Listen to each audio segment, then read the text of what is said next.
मुलं गाडीवरती फिरतात ते म्हणजे ते कधी पण मुली बाहेर निघल्या की डायरेक्ट नंबर आयडी मागतात इन्स्टाचा. म्हणजे डायरेक्ट आयडी थांबून गाडी थांबून. महाराज खुद्द आपण आलात. यावं लागलं, न राहून यावं लागलं. हल्ली एक वाक्य सतत आमच्या कानावर येतं, महाराज तुम्ही पुन्हा जन्माला या, महाराज तुम्ही पुन्हा जन्माला या. कशासाठी जन्माला यायचं महाराजांनी? त्यांनी निर्माण केलेल्या स्वराज्याची ही अशी दुर्दशा झालेली बघायला.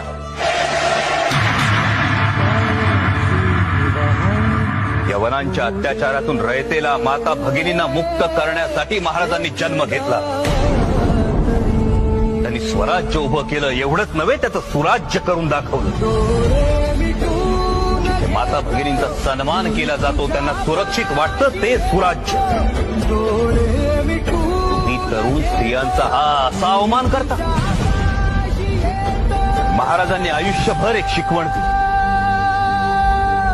परस्त्री माते समान. फक्त पुस्तकात लिहिण्यासाठी की भाषणांमधून बोलण्यासाठी?